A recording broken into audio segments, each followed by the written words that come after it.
안녕하십니까?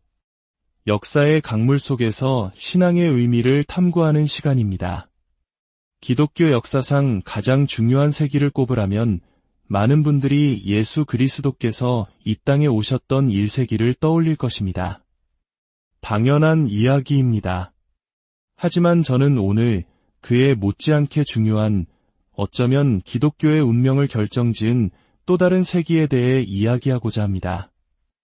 바로 서기 4세기 300년대입니다. 이 세기는 로마 제국의 디오클레티아누스 황제가 일으킨 대대적인 박해의 어둠 속에서 시작되었습니다. 수많은 순교자의 피가 강물처럼 흘렀던 시대. 이는 마치 일제강점기 우리의 신앙 선조들이 겪었던 모진 핍박과 순교의 역사를 떠올리게 합니다. 그러나 그 치를 깠던 어둠 끝에 콘스탄티누스 대제는 기독교를 공인했고 세기 말 테오도시우스 황제는 마침내 기독교를 로마의 국교로 선포했습니다. 박해받던 소수의 종교가 불과 한 세기 만에 거대한 제국의 중심에 서게 된 것입니다. 이 격동과 대전환의 시기, 그 중심에는 한 사람이 있었습니다. 성경의 저자들을 제외하고 기독교 사상에 가장 지대한 영향을 미친 인물, 서양 철학과 신학의 거대한 기둥을 세운 사상가, 그리고 무엇보다 성인이라는 칭호가 믿기지 않을 만큼 처절한 인간적 고뇌와 방황의 길을 걸었던 한 영혼. 오늘 우리는 히포의 주교, 성 아우구스티누스의 삶 속으로 깊이 들어가 보고자 합니다. 아우렐리우스 아우구스티누스는 서기 354년 현재의 알제리에 해당하는 로마 제국의 누미디아 속주에서 태어났습니다.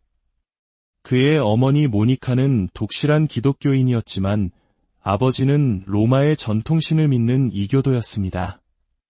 이처럼 상반된 환경 속에서 자란 젊은 아우구스티누스는 어머니의 신앙도 아버지의 신앙도 선택하지 않았습니다. 그는 수사학을 공부하기 위해 북아프리카의 대도시 카르타고로 유학을 떠났고 그곳에서 페르시아에서 온 새로운 종교, 마니교에 깊이 빠져들었습니다. 세상이 선과 악, 빛과 어둠이라는 두 거대한 힘의 싸움터라고 보는 마니교의 이원론적 세계관은 젊고 지적인 그의 마음을 사로잡았습니다. 선과 악의 본질에 대한 철학적 고뇌는 그에게 지적인 희열을 주었지만 아들의 소식을 들은 어머니 모니카의 마음은 찢어지는 듯했습니다. 그녀는 엇나가는 아들을 위해 눈물로 밤을 지새우며 기도의 끈을 놓지 않았습니다. 설상가상으로 젊은 아우구스티누스는 끓어오르는 정욕을 제어하지 못했습니다. 그는 한 여인과 15년간 결혼하지 않은 채 동거하며 아들까지 낳았습니다. 훗날 어머니가 사회적 지위가 있는 가문의 여성과 정식으로 약혼을 주선했지만 신부가 아직 결혼하기에는 너무 어렸습니다. 그 인연을 기다리지 못한 그는 스스로를 정욕의 노예라 부를 정도로 또 다른 여인과 관계를 맺으며 방탕한 삶을 이어갔습니다. 여기까지의 모습만 본다면 그는 도저히 성인의 반열에 오를 수 없는 인물처럼 보입니다. 하지만 그의 영혼 깊은 곳에서는 이미 변화의 씨앗이 자라고 있었습니다. 그 과정은 결코 빠르거나 순탄치 않았습니다. 그의 신념이 처음으로 흔들린 것은 마니교의 존경받는 지도자 파우스투스를 만났을 때였습니다.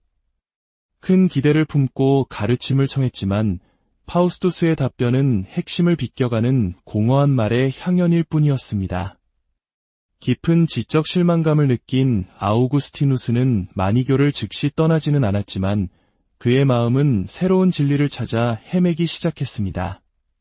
그는 다시 고전 철학의 세계로 눈을 돌렸고 특히 신플라톤주의에 매료되었습니다.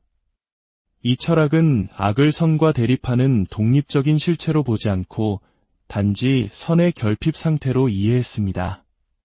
이는 그의 지성에 새로운 빛을 던져주었습니다.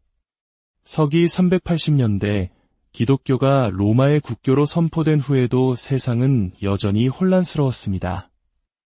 아우구스티누스는 더 큰 성공을 꿈꾸며 이탈리아로 건너가 로마에서 수사학을 가르치기 시작했습니다.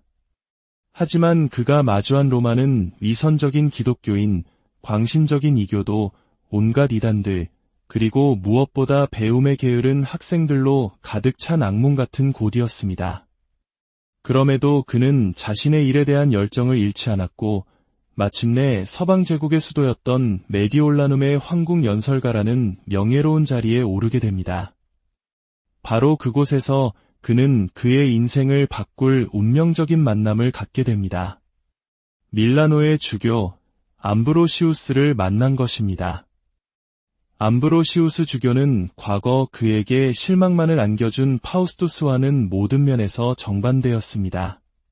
그는 아우구스티누스와 마찬가지로 수사학에 능통한 지성이었으며 성경을 문자 그대로가 아닌 그 안에 담긴 깊은 비유와 영적 의미로 해석하는 법을 가르쳐 주었습니다.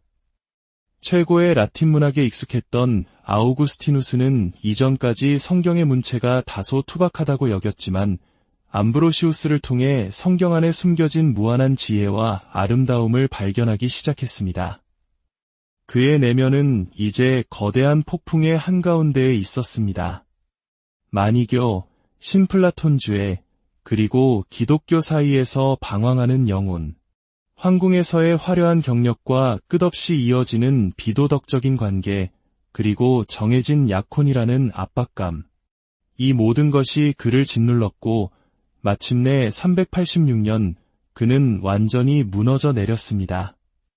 어느 날 자신의 영혼의 비참함에 절망하며 정원에서 통곡하고 있을 때 그는 어디선가 들려오는 한 아이의 노랫소리를 들었습니다. 톨레, 레게, 톨레, 레게 라틴어로 집어서 읽어라는 뜻이었습니다. 그는 운명처럼 가까이 있던 성경을 집어들었고 가장 먼저 펼쳐진 페이지를 읽었습니다. 그것은 사도 바울이 로마인들에게 보낸 편지의 한 구절이었습니다. 방탕과 정욕의 삶을 버리고 주 예수 그리스도로 옷 입으라는 메시지였습니다. 그 말씀은 마치 날카로운 검처럼 그의 심장을 꿰뚫었습니다. 그 순간 그의 오랜 방황은 끝났습니다. 그는 모든 것을 내려놓고 십자가를 지기로 결심했습니다.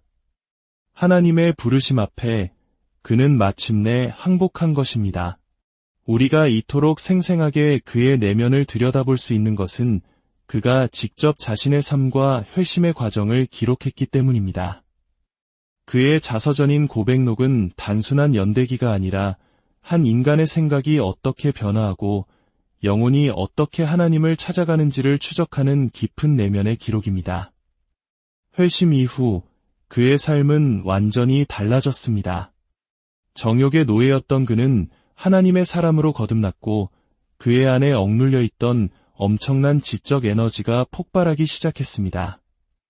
이후 45년간 그가 남긴 저술은 논문, 서신, 설교를 모두 합쳐 무려 2만 페이지에 달하는 방대한 양이었습니다. 성경 전체가 1000페이지가 채 되지 않는 것을 생각하면 한 사람이 기독교 사상에 얼마나 거대한 족적을 남겼는지 짐작할 수 있습니다. 고향으로 돌아온 그는 원래 조용한 수도원을 세워 묵상과 연구에 전념하며 살고자 했습니다. 하지만 히포시의 기독교인들은 그의 비범함을 알아보고 그를 자신들의 사제로 그리고 마침내 주교로 세웠습니다. 히포의 주교가 된 그는 탁월한 웅변가로서 일주일에 여러 번씩 수시간에 걸쳐 군중을 압도하는 설교를 했고 그중 500편이 넘는 설교가 오늘날까지 전해집니다. 또한 그는 당대의 교회를 위협하던 여러 이단 사상들과 치열하게 싸웠습니다. 특히 도나투스주의와의 논쟁은 초기 교회가 겪었던 인간적인 고민을 잘 보여줍니다. 과거 디오클레티아누스 황제의 박해 시절 목숨을 부지하기 위해 신앙을 버리거나 성경을 제국에 넘겼던 성직자들이 있었습니다. 도나투스주의자들은 이처럼 배교했던 성직자들이 집전하는 세례나 성찬은 무효라고 주장했습니다. 만약 이 주장이 맞다면 그들에게서 사제서품을 받은 수많은 성직자들의 권위가 부정되고 한 세기가 지난 후에는 여러 지역의 교회 전체가 무효가 될 수 있는 심각한 문제였습니다. 이때 아우구스티누스는 성례의 거룩함은 인간인 사제의 도덕성이 아니라 그것을 제정하신 하나님에게서 온다고 주장하며 교회의 용서와 포용을 역설했습니다. 그의 신학적, 실천적 주장은 결국 교회를 분열의 위기에서 구해냈습니다. 4세기가 지나고 5세기에 접어들면서 로마 제국은 서서히 무너져 내리고 있었습니다. 그리고 서기 410년 영원한 도시라 불리던 로마가 서고트족에 의해 함락되는 충격적인 사건이 발생했습니다. 제국의 심장이 멈춘 듯한 공포 속에서 이교도들은 목소리를 높였습니다. 로마가 기독교를 받아들인 후 신들의 노여움을 사제국이 몰락하고 있다. 기독교의 하나님은 자신의 백성을 지키지도 못하는 무능한 신이다. 이 거대한 비난 앞에서 아우구스티누스는 그의 필생의 대작, 하나님의 도성을 지필하기 시작합니다. 이 책은 단순한 변증을 넘어 로마와 기독교, 그리고 인류 역사의 관계 전체를 조망하는 거대한 신학적, 철학적 서사시입니다. 그는 이 책에서 우주를 두 개의 도시, 즉 하나님의 도성과 인간의 도성으로 구분합니다. 로마 제국과 같은 지상의 나라는 인간이 세운 인간의 도성에 불과하며 아무리 화려하고 강대해 보여도 결국은 무너져 내릴 모래성과 같다고 말합니다. 반면 신실한 성도들이 속한 하나님의 도성은 영원하며 지상의 역사는 이 영원한 도성을 향해 나아가는 과정일 뿐이라고 선언합니다. 이 사상은 로마의 멸망이라는 미증유의 위기 속에서 절망하던 기독교인들에게 새로운 희망과 관점을 제시했습니다. 지상의 나라가 무너져도 그들의 진정한 시민권은 하늘에 있다는 사실을 일깨워준 것입니다. 이 위대한 사상은 중세시대를 거쳐 오늘날에 이르기까지 서양 문명과 기독교 세계관의 근간을 이루게 되었습니다. 한때 정욕의 노예였던 방탕한 청년, 어머니의 눈물 어린 기도를 외면했던 아들, 수많은 사상 속에서 진리를 찾아 헤맸던 구도자. 그는 그 모든 고뇌와 방황의 길끝에서 하나님의 부르심에 응답했고 한 시대의 영적 거인이자 후세의 길을 밝히는 등불이 되었습니다. 그의 삶 자체가 기독교가 어둠 속에서 빛으로 나아온 4세기의 역사를 생생하게 증언하는 귀중한 창이 되어줍니다. 오늘 우리가 살펴본 성 아우구스티누스의 이야기가 여러분의 마음에 깊은 울림을 주었기를 바랍니다. 우리 각자의 삶에도 방황의 시간이 있고 고뇌의 순간이 있습니다. 하지만 그 모든 과정 속에서도 하나님께서는 우리를 향한 계획을 가지고 계시며 마침내 우리를 부르시고 그분의 선한 도구로 사용하신다는 믿음을 갖게 되시길 소망합니다. 오늘 이야기가 여러분의 마음에 은혜의 씨앗을 심었다면 이 영상을 주변에 공유하여 은혜를 함께 나누어 주십시오. 여러분의 좋아요와 구독은 저희가 이 귀한 사역을 계속해 나가는데 큰 힘이 됩니다. 여러분의 삶 가운데 그리고 가정 가운데 하나님의 크신 평강과 지혜가 늘 함께 하시기를. 안녕하십니까? 역사의 강물 속에서 신앙의 의미를 탐구하는 시간입니다. 기독교 역사상 가장 중요한 세기를 꼽으라면 많은 분들이 예수 그리스도께서 이 땅에 오셨던 1세기를 떠올릴 것입니다. 당연한 이야기입니다. 하지만 저는 오늘 그에 못지않게 중요한, 어쩌면 기독교의 운명을 결정지은 또 다른 세기에 대해 이야기하고자 합니다. 바로 서기 4세기 300년대입니다. 이 세기는 로마 제국의 디오클레티아누스 황제가 일으킨 대대적인 박해의 어둠 속에서 시작되었습니다. 수많은 순교자의 피가 강물처럼 흘렀던 시대. 이는 마치 일제강점기 우리의 신앙 선조들이 겪었던 모진 핍박과 순교의 역사를 떠올리게 합니다. 그러나 그 치를 깠던 어둠 끝에 콘스탄티누스 대제는 기독교를 공인했고 세기 말 테오도시우스 황제는 마침내 기독교를 로마의 국교로 선포했습니다. 박해받던 소수의 종교가 불과 한 세기 만에 거대한 제국의 중심에 서게 된 것입니다. 이 격동과 대전환의 시기, 그 중심에는 한 사람이 있었습니다. 성경의 저자들을 제외하고 기독교 사상에 가장 지대한 영향을 미친 인물, 서양 철학과 신학의 거대한 기둥을 세운 사상가, 그리고 무엇보다 성인이라는 칭호가 믿기지 않을 만큼 처절한 인간적 고뇌와 방황의 길을 걸었던 한 영혼.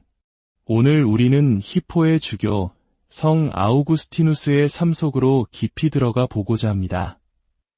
아우렐리우스 아우구스티누스는 서기 354년 현재의 알제리에 해당하는 로마 제국의 누미디아 속주에서 태어났습니다. 그의 어머니 모니카는 독실한 기독교인이었지만 아버지는 로마의 전통신을 믿는 이교도였습니다. 이처럼 상반된 환경 속에서 자란 젊은 아우구스티누스는 어머니의 신앙도 아버지의 신앙도 선택하지 않았습니다. 그는 수사학을 공부하기 위해 북아프리카의 대도시 카르타고로 유학을 떠났고 그곳에서 페르시아에서 온 새로운 종교, 마니교에 깊이 빠져들었습니다. 세상이 선과 악, 빛과 어둠이라는 두 거대한 힘의 싸움터라고 보는 마니교의 이원론적 세계관은 젊고 지적인 그의 마음을 사로잡았습니다.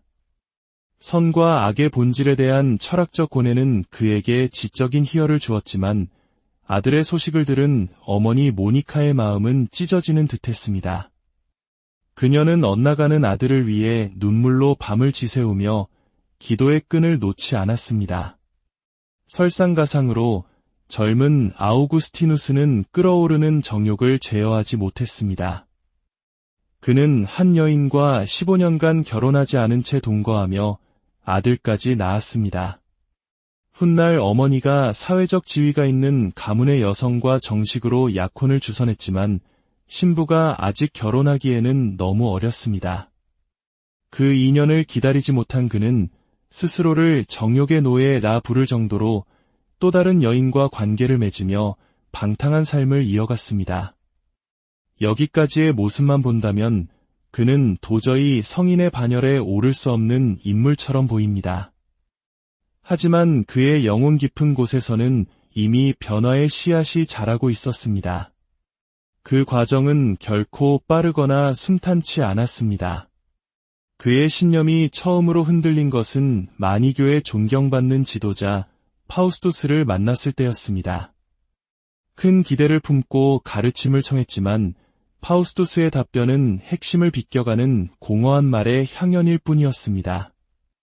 깊은 지적 실망감을 느낀 아우구스티누스는 마니교를 즉시 떠나지는 않았지만 그의 마음은 새로운 진리를 찾아 헤매기 시작했습니다. 그는 다시 고전 철학의 세계로 눈을 돌렸고 특히 신플라톤주의에 매료되었습니다. 이 철학은 악을 선과 대립하는 독립적인 실체로 보지 않고 단지 선의 결핍 상태로 이해했습니다. 이는 그의 지성에 새로운 빛을 던져주었습니다. 서기 380년대 기독교가 로마의 국교로 선포된 후에도 세상은 여전히 혼란스러웠습니다. 아우구스티누스는 더 큰 성공을 꿈꾸며 이탈리아로 건너가 로마에서 수사학을 가르치기 시작했습니다. 하지만 그가 마주한 로마는 위선적인 기독교인, 광신적인 이교도, 온갖 이단들, 그리고 무엇보다 배움에 게으른 학생들로 가득 찬 악몽 같은 곳이었습니다.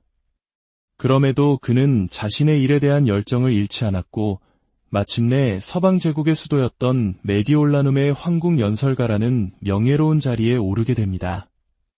바로 그곳에서 그는 그의 인생을 바꿀 운명적인 만남을 갖게 됩니다. 밀라노의 주교 암브로시우스를 만난 것입니다. 암브로시우스 주교는 과거 그에게 실망만을 안겨준 파우스투스와는 모든 면에서 정반대였습니다.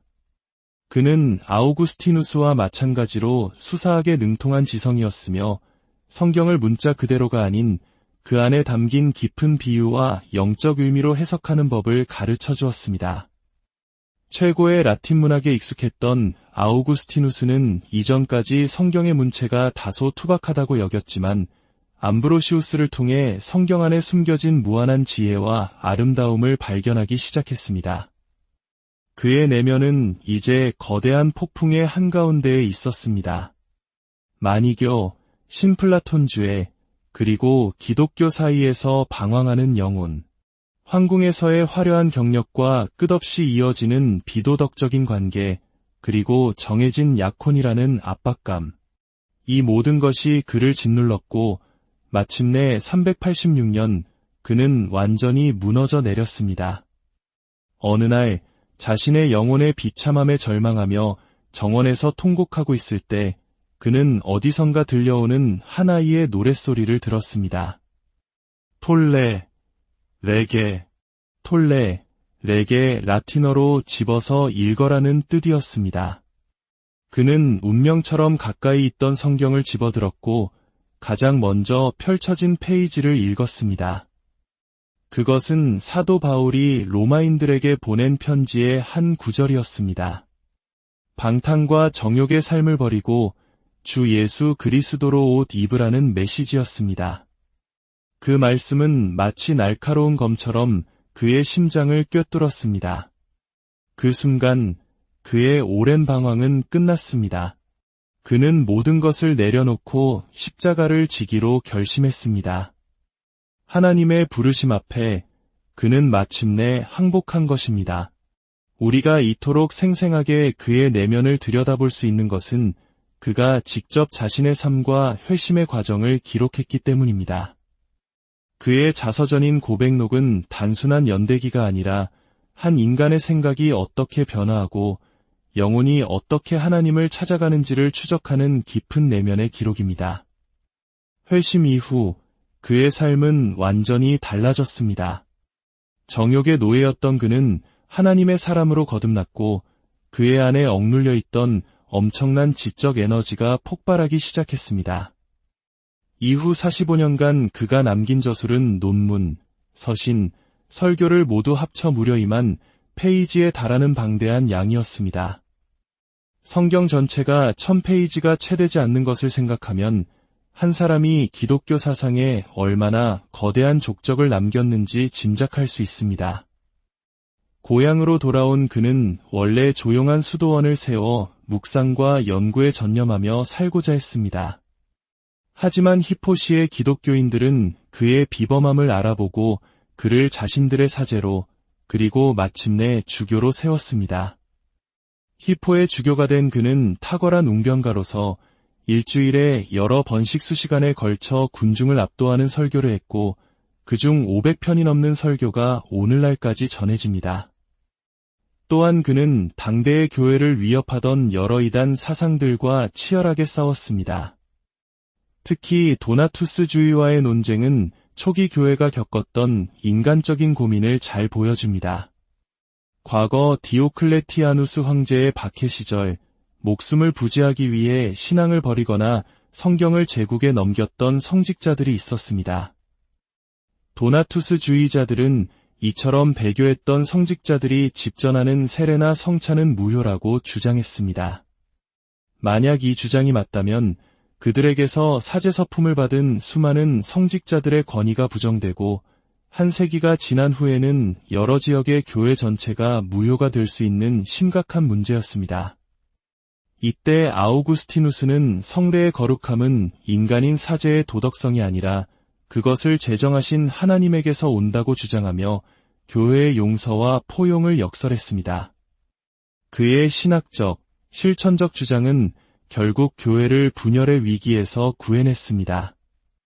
4세기가 지나고 5세기에 접어들면서 로마 제국은 서서히 무너져 내리고 있었습니다. 그리고 서기 410년 영원한 도시라 불리던 로마가 서고트족에 의해 함락되는 충격적인 사건이 발생했습니다. 제국의 심장이 멈춘 듯한 공포 속에서 이교도들은 목소리를 높였습니다. 로마가 기독교를 받아들인 후 신들의 노여움을 사제국이 몰락하고 있다. 기독교의 하나님은 자신의 백성을 지키지도 못하는 무능한 신이다. 이 거대한 비난 앞에서 아우구스티누스는 그의 필생의 대작, 하나님의 도성을 지필하기 시작합니다. 이 책은 단순한 변증을 넘어 로마와 기독교, 그리고 인류 역사의 관계 전체를 조망하는 거대한 신학적, 철학적 서사시입니다. 그는 이 책에서 우주를 두 개의 도시, 즉 하나님의 도성과 인간의 도성으로 구분합니다. 로마 제국과 같은 지상의 나라는 인간이 세운 인간의 도성에 불과하며 아무리 화려하고 강대해 보여도 결국은 무너져 내릴 모래성과 같다고 말합니다. 반면 신실한 성도들이 속한 하나님의 도성은 영원하며 지상의 역사는 이 영원한 도성을 향해 나아가는 과정일 뿐이라고 선언합니다. 이 사상은 로마의 멸망이라는 미증유의 위기 속에서 절망하던 기독교인들에게 새로운 희망과 관점을 제시했습니다. 지상의 나라가 무너져도 그들의 진정한 시민권은 하늘에 있다는 사실을 일깨워 준 것입니다. 이 위대한 사상은 중세시대를 거쳐 오늘날에 이르기까지 서양 문명과 기독교 세계관의 근간을 이루게 되었습니다. 한때 정욕의 노예였던 방탕한 청년, 어머니의 눈물 어린 기도를 외면했던 아들, 수많은 사상 속에서 진리를 찾아 헤맸던 구도자, 그는 그 모든 고뇌와 방황의 길끝에서 하나님의 부르심에 응답했고 한 시대의 영적 거인이자 후세의 길을 밝히는 등불이 되었습니다. 그의 삶 자체가 기독교가 어둠 속에서 빛으로 나아온 사세기의 역사를 생생하게 증언하는 귀중한 창이 되어줍니다. 오늘 우리가 살펴본 성 아우구스티누스의 이야기가 여러분의 마음에 깊은 울림을 주었기를 바랍니다. 우리 각자의 삶에도 방황의 시간이 있고 고뇌의 순간이 있습니다. 하지만 그 모든 과정 속에서도 하나님께서는 우리를 향한 계획을 가지고 계시며 마침내 우리를 부르시고 그분의 선한 도구로 사용하신다는 믿음을 갖게 되시길 소망합니다. 오늘 이야기가 여러분의 마음에 은혜의 씨앗을 심었다면 이 영상을 주변에 공유하여 은혜를 함께 나누어 주십시오. 여러분의 좋아요와 구독은 저희가 이 귀한 사역을 계속해 나가는데 큰 힘이 됩니다. 여러분의 삶 가운데 그리고 가정 가운데 하나님의 크신 평강과 지혜가 늘 함께 하시기를. 안녕하십니까? 역사의 강물 속에서 신앙의 의미를 탐구하는 시간입니다. 기독교 역사상 가장 중요한 세기를 꼽으라면 많은 분들이 예수 그리스도께서 이 땅에 오셨던 1세기를 떠올릴 것입니다. 당연한 이야기입니다. 하지만 저는 오늘 그에 못지않게 중요한, 어쩌면 기독교의 운명을 결정지은 또 다른 세기에 대해 이야기하고자 합니다. 바로 서기 4세기 300년대입니다. 이 세기는 로마 제국의 디오클레티아누스 황제가 일으킨 대대적인 박해의 어둠 속에서 시작되었습니다. 수많은 순교자의 피가 강물처럼 흘렀던 시대. 이는 마치 일제강점기 우리의 신앙 선조들이 겪었던 모진 핍박과 순교의 역사를 떠올리게 합니다. 그러나 그 치를 깠던 어둠 끝에 콘스탄티누스 대제는 기독교를 공인했고 세기 말 테오도시우스 황제는 마침내 기독교를 로마의 국교로 선포했습니다. 박해받던 소수의 종교가 불과 한 세기 만에 거대한 제국의 중심에 서게 된 것입니다. 이 격동과 대전환의 시기, 그 중심에는 한 사람이 있었습니다. 성경의 저자들을 제외하고 기독교 사상에 가장 지대한 영향을 미친 인물, 서양 철학과 신학의 거대한 기둥을 세운 사상가, 그리고 무엇보다 성인이라는 칭호가 믿기지 않을 만큼 처절한 인간적 고뇌와 방황의 길을 걸었던 한 영혼. 오늘 우리는 히포의 주교, 성 아우구스티누스의 삶 속으로 깊이 들어가 보고자 합니다. 아우렐리우스 아우구스티누스는 서기 354년 현재의 알제리에 해당하는 로마 제국의 누미디아 속주에서 태어났습니다. 그의 어머니 모니카는 독실한 기독교인이었지만 아버지는 로마의 전통신을 믿는 이교도였습니다. 이처럼 상반된 환경 속에서 자란 젊은 아우구스티누스는 어머니의 신앙도 아버지의 신앙도 선택하지 않았습니다. 그는 수사학을 공부하기 위해 북아프리카의 대도시 카르타고로 유학을 떠났고 그곳에서 페르시아에서 온 새로운 종교, 마니교에 깊이 빠져들었습니다. 세상이 선과 악, 빛과 어둠이라는 두 거대한 힘의 싸움터라고 보는 마니교의 이원론적 세계관은 젊고 지적인 그의 마음을 사로잡았습니다. 선과 악의 본질에 대한 철학적 고뇌는 그에게 지적인 희열을 주었지만 아들의 소식을 들은 어머니 모니카의 마음은 찢어지는 듯했습니다. 그녀는 엇나가는 아들을 위해 눈물로 밤을 지새우며 기도의 끈을 놓지 않았습니다. 설상가상으로 젊은 아우구스티누스는 끓어오르는 정욕을 제어하지 못했습니다. 그는 한 여인과 15년간 결혼하지 않은 채 동거하며 아들까지 낳았습니다. 훗날 어머니가 사회적 지위가 있는 가문의 여성과 정식으로 약혼을 주선했지만 신부가 아직 결혼하기에는 너무 어렸습니다. 그 2년을 기다리지 못한 그는 스스로를 정욕의 노예라 부를 정도로 또 다른 여인과 관계를 맺으며 방탕한 삶을 이어갔습니다. 여기까지의 모습만 본다면 그는 도저히 성인의 반열에 오를 수 없는 인물처럼 보입니다. 하지만 그의 영혼 깊은 곳에서는 이미 변화의 씨앗이 자라고 있었습니다. 그 과정은 결코 빠르거나 순탄치 않았습니다. 그의 신념이 처음으로 흔들린 것은 마니교의 존경받는 지도자 파우스투스를 만났을 때였습니다. 큰 기대를 품고 가르침을 청했지만 파우스투스의 답변은 핵심을 비껴가는 공허한 말의 향연일 뿐이었습니다. 깊은 지적 실망감을 느낀 아우구스티누스는 마니교를 즉시 떠나지는 않았지만 그의 마음은 새로운 진리를 찾아 헤매기 시작했습니다. 그는 다시 고전 철학의 세계로 눈을 돌렸고 특히 신플라톤주의에 매료되었습니다. 이 철학은 악을 선과 대립하는 독립적인 실체로 보지 않고 단지 선의 결핍 상태로 이해했습니다. 이는 그의 지성에 새로운 빛을 던져주었습니다. 서기 380년대 기독교가 로마의 국교로 선포된 후에도 세상은 여전히 혼란스러웠습니다. 아우구스티누스는 더 큰 성공을 꿈꾸며 이탈리아로 건너가 로마에서 수사학을 가르치기 시작했습니다. 하지만 그가 마주한 로마는 위선적인 기독교인, 광신적인 이교도, 온갖 이단들, 그리고 무엇보다 배움에 게으른 학생들로 가득 찬 악몽 같은 곳이었습니다. 그럼에도 그는 자신의 일에 대한 열정을 잃지 않았고 마침내 서방 제국의 수도였던 메디올라눔의 황궁 연설가라는 명예로운 자리에 오르게 됩니다. 바로 그곳에서 그는 그의 인생을 바꿀 운명적인 만남을 갖게 됩니다. 밀라노의 주교 암브로시우스를 만난 것입니다. 암브로시우스 주교는 과거 그에게 실망만을 안겨준 파우스투스와는 모든 면에서 정반대였습니다. 그는 아우구스티누스와 마찬가지로 수사학에 능통한 지성이었으며 성경을 문자 그대로가 아닌 그 안에 담긴 깊은 비유와 영적 의미로 해석하는 법을 가르쳐 주었습니다.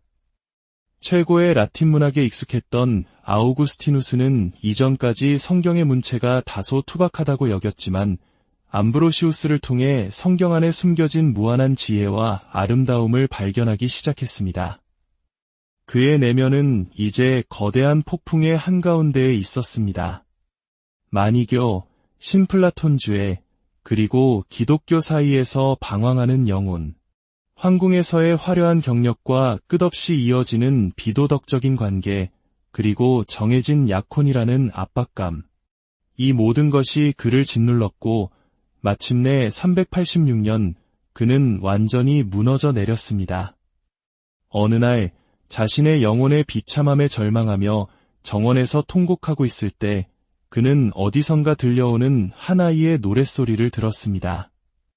톨레, 레게, 톨레, 레게 라틴어로 집어서 읽어라는 뜻이었습니다. 그는 운명처럼 가까이 있던 성경을 집어들었고 가장 먼저 펼쳐진 페이지를 읽었습니다. 그것은 사도 바울이 로마인들에게 보낸 편지의 한 구절이었습니다.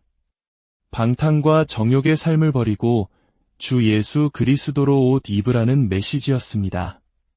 그 말씀은 마치 날카로운 검처럼 그의 심장을 꿰뚫었습니다. 그 순간 그의 오랜 방황은 끝났습니다. 그는 모든 것을 내려놓고 십자가를 지기로 결심했습니다. 하나님의 부르심 앞에 그는 마침내 항복한 것입니다. 우리가 이토록 생생하게 그의 내면을 들여다볼 수 있는 것은 그가 직접 자신의 삶과 회심의 과정을 기록했기 때문입니다. 그의 자서전인 고백록은 단순한 연대기가 아니라 한 인간의 생각이 어떻게 변화하고 영혼이 어떻게 하나님을 찾아가는지를 추적하는 깊은 내면의 기록입니다. 회심 이후 그의 삶은 완전히 달라졌습니다. 정욕의 노예였던 그는 하나님의 사람으로 거듭났고 그의 안에 억눌려 있던 엄청난 지적 에너지가 폭발하기 시작했습니다. 이후 45년간 그가 남긴 저술은 논문, 서신, 설교를 모두 합쳐 무려 2만 페이지에 달하는 방대한 양이었습니다. 성경 전체가 1000페이지가 채 되지 않는 것을 생각하면 한 사람이 기독교 사상에 얼마나 거대한 족적을 남겼는지 짐작할 수 있습니다. 고향으로 돌아온 그는 원래 조용한 수도원을 세워 묵상과 연구에 전념하며 살고자 했습니다. 하지만 히포시의 기독교인들은 그의 비범함을 알아보고 그를 자신들의 사제로 그리고 마침내 주교로 세웠습니다. 히포의 주교가 된 그는 탁월한 웅변가로서 일주일에 여러 번씩 수시간에 걸쳐 군중을 압도하는 설교를 했고 그중 500편이 넘는 설교가 오늘날까지 전해집니다. 또한 그는 당대의 교회를 위협하던 여러 이단 사상들과 치열하게 싸웠습니다. 특히 도나투스주의와의 논쟁은 초기 교회가 겪었던 인간적인 고민을 잘 보여줍니다. 과거 디오클레티아누스 황제의 박해 시절 목숨을 부지하기 위해 신앙을 버리거나 성경을 제국에 넘겼던 성직자들이 있었습니다. 도나투스주의자들은 이처럼 배교했던 성직자들이 집전하는 세례나 성찬은 무효라고 주장했습니다. 만약 이 주장이 맞다면 그들에게서 사제서품을 받은 수많은 성직자들의 권위가 부정되고 한 세기가 지난 후에는 여러 지역의 교회 전체가 무효가 될 수 있는 심각한 문제였습니다. 이때 아우구스티누스는 성례의 거룩함은 인간인 사제의 도덕성이 아니라 그것을 제정하신 하나님에게서 온다고 주장하며 교회의 용서와 포용을 역설했습니다. 그의 신학적, 실천적 주장은 결국 교회를 분열의 위기에서 구해냈습니다. 4세기가 지나고 5세기에 접어들면서 로마 제국은 서서히 무너져 내리고 있었습니다. 그리고 서기 410년 영원한 도시라 불리던 로마가 서고트족에 의해 함락되는 충격적인 사건이 발생했습니다. 제국의 심장이 멈춘 듯한 공포 속에서 이교도들은 목소리를 높였습니다. 로마가 기독교를 받아들인 후 신들의 노여움을 사제국이 몰락하고 있다. 기독교의 하나님은 자신의 백성을 지키지도 못하는 무능한 신이다. 이 거대한 비난 앞에서 아우구스티누스는 그의 필생의 대작, 하나님의 도성을 지필하기 시작합니다. 이 책은 단순한 변증을 넘어 로마와 기독교, 그리고 인류 역사의 관계 전체를 조망하는 거대한 신학적, 철학적 서사시입니다. 그는 이 책에서 우주를 두 개의 도시, 즉 하나님의 도성과 인간의 도성으로 구분합니다. 로마 제국과 같은 지상의 나라는 인간이 세운 인간의 도성에 불과하며 아무리 화려하고 강대해 보여도 결국은 무너져 내릴 모래성과 같다고 말합니다. 반면 신실한 성도들이 속한 하나님의 도성은 영원하며 지상의 역사는 이 영원한 도성을 향해 나아가는 과정일 뿐이라고 선언합니다. 이 사상은 로마의 멸망이라는 미증유의 위기 속에서 절망하던 기독교인들에게 새로운 희망과 관점을 제시했습니다. 지상의 나라가 무너져도 그들의 진정한 시민권은 하늘에 있다는 사실을 일깨워준 것입니다. 이 위대한 사상은 중세시대를 거쳐 오늘날에 이르기까지 서양 문명과 기독교 세계관의 근간을 이루게 되었습니다. 한때 정욕의 노예였던 방탕한 청년, 어머니의 눈물 어린 기도를 외면했던 아들, 수많은 사상 속에서 진리를 찾아 헤맸던 구도자. 그는 그 모든 고뇌와 방황의 길끝에서 하나님의 부르심에 응답했고 한 시대의 영적 거인이자 후세의 길을 밝히는 등불이 되었습니다. 그의 삶 자체가 기독교가 어둠 속에서 빛으로 나아온 사세기의 역사를 생생하게 증언하는 귀중한 창이 되어줍니다. 오늘 우리가 살펴본 성 아우구스티누스의 이야기가 여러분의 마음에 깊은 울림을 주었기를 바랍니다. 우리 각자의 삶에도 방황의 시간이 있고 고뇌의 순간이 있습니다. 하지만 그 모든 과정 속에서도 하나님께서는 우리를 향한 계획을 가지고 계시며 마침내 우리를 부르시고 그분의 선한 도구로 사용하신다는 믿음을 갖게 되시길 소망합니다. 오늘 이야기가 여러분의 마음에 은혜의 씨앗을 심었다면 이 영상을 주변에 공유하여 은혜를 함께 나누어 주십시오. 여러분의 좋아요와 구독은 저희가 이 귀한 사역을 계속해 나가는데 큰 힘이 됩니다. 여러분의 삶 가운데 그리고 가정 가운데 하나님의 크신 평강과 지혜가 늘 함께 하시기를. 안녕하십니까? 역사의 강물 속에서 신앙의 의미를 탐구하는 시간입니다. 기독교 역사상 가장 중요한 세기를 꼽으라면 많은 분들이 예수 그리스도께서 이 땅에 오셨던 1세기를 떠올릴 것입니다. 당연한 이야기입니다. 하지만 저는 오늘 그에 못지않게 중요한, 어쩌면 기독교의 운명을 결정지은 또 다른 세기에 대해 이야기하고자 합니다. 바로 서기 4세기 300년대입니다.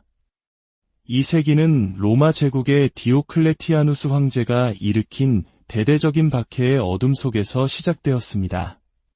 수많은 순교자의 피가 강물처럼 흘렀던 시대.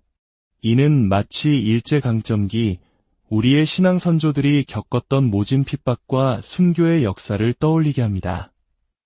그러나 그 칠을 깠던 어둠 끝에 콘스탄티누스 대제는 기독교를 공인했고 세기 말 테오도시우스 황제는 마침내 기독교를 로마의 국교로 선포했습니다. 박해받던 소수의 종교가 불과 한 세기 만에 거대한 제국의 중심에 서게 된 것입니다. 이 격동과 대전환의 시기, 그 중심에는 한 사람이 있었습니다. 성경의 저자들을 제외하고 기독교 사상에 가장 지대한 영향을 미친 인물, 서양 철학과 신학의 거대한 기둥을 세운 사상가, 그리고 무엇보다 성인이라는 칭호가 믿기지 않을 만큼 처절한 인간적 고뇌와 방황의 길을 걸었던 한 영혼. 오늘 우리는 히포의 주교, 성 아우구스티누스의 삶 속으로 깊이 들어가 보고자 합니다.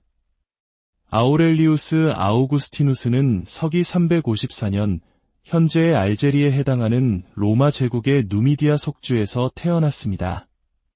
그의 어머니 모니카는 독실한 기독교인이었지만 아버지는 로마의 전통신을 믿는 이교도였습니다. 이처럼 상반된 환경 속에서 자란 젊은 아우구스티누스는 어머니의 신앙도 아버지의 신앙도 선택하지 않았습니다.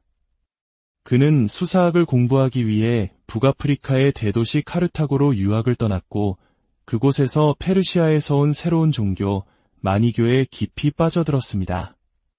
세상이 선과 악, 빛과 어둠이라는 두 거대한 힘의 싸움터라고 보는 마니교의 이원론적 세계관은 젊고 지적인 그의 마음을 사로잡았습니다.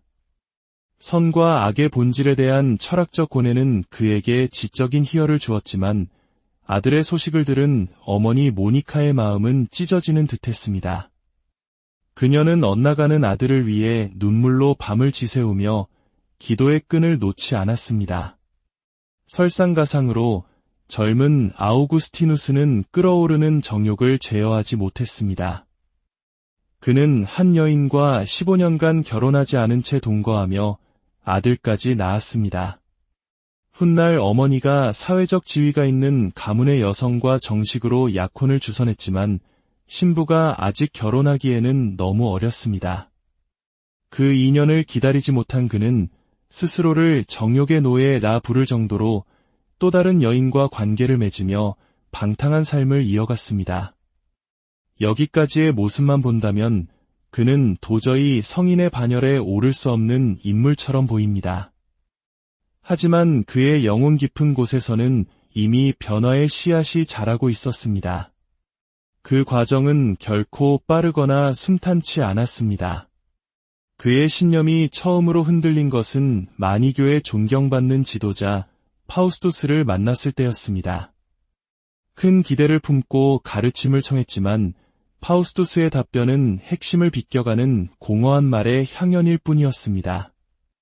깊은 지적 실망감을 느낀 아우구스티누스는 마니교를 즉시 떠나지는 않았지만 그의 마음은 새로운 진리를 찾아 헤매기 시작했습니다. 그는 다시 고전 철학의 세계로 눈을 돌렸고 특히 신플라톤주의에 매료되었습니다. 이 철학은 악을 선과 대립하는 독립적인 실체로 보지 않고 단지 선의 결핍 상태로 이해했습니다. 이는 그의 지성에 새로운 빛을 던져주었습니다. 서기 380년대 기독교가 로마의 국교로 선포된 후에도 세상은 여전히 혼란스러웠습니다. 아우구스티누스는 더 큰 성공을 꿈꾸며 이탈리아로 건너가 로마에서 수사학을 가르치기 시작했습니다. 하지만 그가 마주한 로마는 위선적인 기독교인, 광신적인 이교도, 온갖 이단들, 그리고 무엇보다 배움에 게으른 학생들로 가득 찬 악몽 같은 곳이었습니다. 그럼에도 그는 자신의 일에 대한 열정을 잃지 않았고 마침내 서방 제국의 수도였던 메디올라눔의 황궁 연설가라는 명예로운 자리에 오르게 됩니다. 바로 그곳에서 그는 그의 인생을 바꿀 운명적인 만남을 갖게 됩니다. 밀라노의 주교 암브로시우스를 만난 것입니다. 암브로시우스 주교는 과거 그에게 실망만을 안겨준 파우스투스와는 모든 면에서 정반대였습니다. 그는 아우구스티누스와 마찬가지로 수사학에 능통한 지성이었으며 성경을 문자 그대로가 아닌 그 안에 담긴 깊은 비유와 영적 의미로 해석하는 법을 가르쳐 주었습니다. 최고의 라틴 문학에 익숙했던 아우구스티누스는 이전까지 성경의 문체가 다소 투박하다고 여겼지만 암브로시우스를 통해 성경 안에 숨겨진 무한한 지혜와 아름다움을 발견하기 시작했습니다. 그의 내면은 이제 거대한 폭풍의 한가운데에 있었습니다. 마니교, 신플라톤주의, 그리고 기독교 사이에서 방황하는 영혼, 황궁에서의 화려한 경력과 끝없이 이어지는 비도덕적인 관계, 그리고 정해진 약혼이라는 압박감. 이 모든 것이 그를 짓눌렀고 마침내 386년 그는 완전히 무너져 내렸습니다. 어느 날 자신의 영혼의 비참함에 절망하며 정원에서 통곡하고 있을 때 그는 어디선가 들려오는 한 아이의 노랫소리를 들었습니다. 톨레, 레게, 톨레, 레게 라틴어로 집어서 읽어라는 뜻이었습니다. 그는 운명처럼 가까이 있던 성경을 집어들었고 가장 먼저 펼쳐진 페이지를 읽었습니다. 그것은 사도 바울이 로마인들에게 보낸 편지의 한 구절이었습니다. 방탕과 정욕의 삶을 버리고 주 예수 그리스도로 옷 입으라는 메시지였습니다. 그 말씀은 마치 날카로운 검처럼 그의 심장을 꿰뚫었습니다. 그 순간 그의 오랜 방황은 끝났습니다. 그는 모든 것을 내려놓고 십자가를 지기로 결심했습니다. 하나님의 부르심 앞에 그는 마침내 항복한 것입니다. 우리가 이토록 생생하게 그의 내면을 들여다볼 수 있는 것은 그가 직접 자신의 삶과 회심의 과정을 기록했기 때문입니다. 그의 자서전인 고백록은 단순한 연대기가 아니라 한 인간의 생각이 어떻게 변화하고 영혼이 어떻게 하나님을 찾아가는지를 추적하는 깊은 내면의 기록입니다. 회심 이후 그의 삶은 완전히 달라졌습니다. 정욕의 노예였던 그는 하나님의 사람으로 거듭났고 그의 안에 억눌려 있던 엄청난 지적 에너지가 폭발하기 시작했습니다. 이후 45년간 그가 남긴 저술은 논문, 서신, 설교를 모두 합쳐 무려 2만 페이지에 달하는 방대한 양이었습니다. 성경 전체가 1000페이지가 채 되지 않는 것을 생각하면 한 사람이 기독교 사상에 얼마나 거대한 족적을 남겼는지 짐작할 수 있습니다. 고향으로 돌아온 그는 원래 조용한 수도원을 세워 묵상과 연구에 전념하며 살고자 했습니다. 하지만 히포시의 기독교인들은 그의 비범함을 알아보고 그를 자신들의 사제로 그리고 마침내 주교로 세웠습니다. 히포의 주교가 된 그는 탁월한 웅변가로서 일주일에 여러 번씩 수시간에 걸쳐 군중을 압도하는 설교를 했고 그중 500편이 넘는 설교가 오늘날까지 전해집니다. 또한 그는 당대의 교회를 위협하던 여러 이단 사상들과 치열하게 싸웠습니다. 특히 도나투스주의와의 논쟁은 초기 교회가 겪었던 인간적인 고민을 잘 보여줍니다. 과거 디오클레티아누스 황제의 박해 시절 목숨을 부지하기 위해 신앙을 버리거나 성경을 제국에 넘겼던 성직자들이 있었습니다. 도나투스주의자들은 이처럼 배교했던 성직자들이 집전하는 세례나 성찬은 무효라고 주장했습니다. 만약 이 주장이 맞다면 그들에게서 사제서품을 받은 수많은 성직자들의 권위가 부정되고 한 세기가 지난 후에는 여러 지역의 교회 전체가 무효가 될 수 있는 심각한 문제였습니다. 이때 아우구스티누스는 성례의 거룩함은 인간인 사제의 도덕성이 아니라 그것을 제정하신 하나님에게서 온다고 주장하며 교회의 용서와 포용을 역설했습니다. 그의 신학적, 실천적 주장은 결국 교회를 분열의 위기에서 구해냈습니다. 4세기가 지나고 5세기에 접어들면서 로마 제국은 서서히 무너져 내리고 있었습니다. 그리고 서기 410년 영원한 도시라 불리던 로마가 서고트족에 의해 함락되는 충격적인 사건이 발생했습니다. 제국의 심장이 멈춘 듯한 공포 속에서 이교도들은 목소리를 높였습니다. 로마가 기독교를 받아들인 후 신들의 노여움을 사제국이 몰락하고 있다. 기독교의 하나님은 자신의 백성을 지키지도 못하는 무능한 신이다. 이 거대한 비난 앞에서 아우구스티누스는 그의 필생의 대작, 하나님의 도성을 지필하기 시작합니다. 이 책은 단순한 변증을 넘어 로마와 기독교, 그리고 인류 역사의 관계 전체를 조망하는 거대한 신학적, 철학적 서사시입니다. 그는 이 책에서 우주를 두 개의 도시, 즉 하나님의 도성과 인간의 도성으로 구분합니다.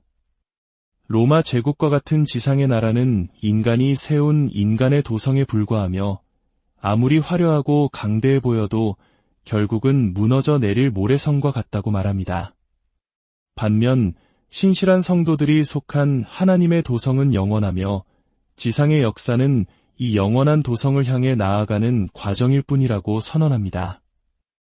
이 사상은 로마의 멸망이라는 미증유의 위기 속에서 절망하던 기독교인들에게 새로운 희망과 관점을 제시했습니다. 지상의 나라가 무너져도 그들의 진정한 시민권은 하늘에 있다는 사실을 일깨워준 것입니다. 이 위대한 사상은 중세시대를 거쳐 오늘날에 이르기까지 서양 문명과 기독교 세계관의 근간을 이루게 되었습니다. 한때 정욕의 노예였던 방탕한 청년, 어머니의 눈물 어린 기도를 외면했던 아들, 수많은 사상 속에서 진리를 찾아 헤맸던 구도자. 그는 그 모든 고뇌와 방황의 길끝에서 하나님의 부르심에 응답했고 한 시대의 영적 거인이자 후세의 길을 밝히는 등불이 되었습니다. 그의 삶 자체가 기독교가 어둠 속에서 빛으로 나아온 4세기의 역사를 생생하게 증언하는 귀중한 창이 되어줍니다. 오늘 우리가 살펴본 성 아우구스티누스의 이야기가 여러분의 마음에 깊은 울림을 주었기를 바랍니다. 우리 각자의 삶에도 방황의 시간이 있고 고뇌의 순간이 있습니다. 하지만 그 모든 과정 속에서도 하나님께서는 우리를 향한 계획을 가지고 계시며 마침내 우리를 부르시고 그분의 선한 도구로 사용하신다는 믿음을 갖게 되시길 소망합니다. 오늘 이야기가 여러분의 마음에 은혜의 씨앗을 심었다면 이 영상을 주변에 공유하여 은혜를 함께 나누어 주십시오.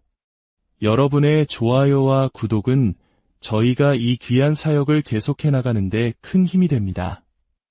여러분의 삶 가운데 그리고 가정 가운데 하나님의 크신 평강과 지혜가 늘 함께 하시기를. 안녕하십니까? 역사의 강물 속에서 신앙의 의미를 탐구하는 시간입니다. 기독교 역사상 가장 중요한 세기를 꼽으라면 많은 분들이 예수 그리스도께서 이 땅에 오셨던 1세기를 떠올릴 것입니다. 당연한 이야기입니다. 하지만 저는 오늘 그에 못지않게 중요한, 어쩌면 기독교의 운명을 결정지은 또 다른 세기에 대해 이야기하고자 합니다. 바로 서기 4세기 300년대입니다. 이 세기는 로마 제국의 디오클레티아누스 황제가 일으킨 대대적인 박해의 어둠 속에서 시작되었습니다. 수많은 순교자의 피가 강물처럼 흘렀던 시대. 이는 마치 일제강점기 우리의 신앙 선조들이 겪었던 모진 핍박과 순교의 역사를 떠올리게 합니다. 그러나 그 치를 깠던 어둠 끝에 콘스탄티누스 대제는 기독교를 공인했고 세기 말 테오도시우스 황제는 마침내 기독교를 로마의 국교로 선포했습니다. 박해받던 소수의 종교가 불과 한 세기 만에 거대한 제국의 중심에 서게 된 것입니다. 이 격동과 대전환의 시기, 그 중심에는 한 사람이 있었습니다. 성경의 저자들을 제외하고 기독교 사상에 가장 지대한 영향을 미친 인물, 서양 철학과 신학의 거대한 기둥을 세운 사상가, 그리고 무엇보다 성인이라는 칭호가 믿기지 않을 만큼 처절한 인간적 고뇌와 방황의 길을 걸었던 한 영혼. 오늘 우리는 히포의 주교, 성 아우구스티누스의 삶 속으로 깊이 들어가 보고자 합니다. 아우렐리우스 아우구스티누스는 서기 354년 현재의 알제리에 해당하는 로마 제국의 누미디아 속주에서 태어났습니다. 그의 어머니 모니카는 독실한 기독교인이었지만 아버지는 로마의 전통신을 믿는 이교도였습니다. 이처럼 상반된 환경 속에서 자란 젊은 아우구스티누스는 어머니의 신앙도 아버지의 신앙도 선택하지 않았습니다. 그는 수사학을 공부하기 위해 북아프리카의 대도시 카르타고로 유학을 떠났고 그곳에서 페르시아에서 온 새로운 종교, 마니교에 깊이 빠져들었습니다. 세상이 선과 악, 빛과 어둠이라는 두 거대한 힘의 싸움터라고 보는 마니교의 이원론적 세계관은 젊고 지적인 그의 마음을 사로잡았습니다. 선과 악의 본질에 대한 철학적 고뇌는 그에게 지적인 희열을 주었지만 아들의 소식을 들은 어머니 모니카의 마음은 찢어지는 듯했습니다. 그녀는 엇나가는 아들을 위해 눈물로 밤을 지새우며 기도의 끈을 놓지 않았습니다. 설상가상으로 젊은 아우구스티누스는 끓어오르는 정욕을 제어하지 못했습니다. 그는 한 여인과 15년간 결혼하지 않은 채 동거하며 아들까지 낳았습니다. 훗날 어머니가 사회적 지위가 있는 가문의 여성과 정식으로 약혼을 주선했지만 신부가 아직 결혼하기에는 너무 어렸습니다. 그 2년을 기다리지 못한 그는 스스로를 정욕의 노예라 부를 정도로 또 다른 여인과 관계를 맺으며 방탕한 삶을 이어갔습니다. 여기까지의 모습만 본다면 그는 도저히 성인의 반열에 오를 수 없는 인물처럼 보입니다. 하지만 그의 영혼 깊은 곳에서는 이미 변화의 씨앗이 자라고 있었습니다. 그 과정은 결코 빠르거나 순탄치 않았습니다. 그의 신념이 처음으로 흔들린 것은 마니교의 존경받는 지도자 파우스투스를 만났을 때였습니다. 큰 기대를 품고 가르침을 청했지만 파우스투스의 답변은 핵심을 비껴가는 공허한 말의 향연일 뿐이었습니다. 깊은 지적 실망감을 느낀 아우구스티누스는 마니교를 즉시 떠나지는 않았지만 그의 마음은 새로운 진리를 찾아 헤매기 시작했습니다. 그는 다시 고전 철학의 세계로 눈을 돌렸고 특히 신플라톤주의에 매료되었습니다. 이 철학은 악을 선과 대립하는 독립적인 실체로 보지 않고 단지 선의 결핍 상태로 이해했습니다. 이는 그의 지성에 새로운 빛을 던져주었습니다. 서기 380년대 기독교가 로마의 국교로 선포된 후에도 세상은 여전히 혼란스러웠습니다. 아우구스티누스는 더 큰 성공을 꿈꾸고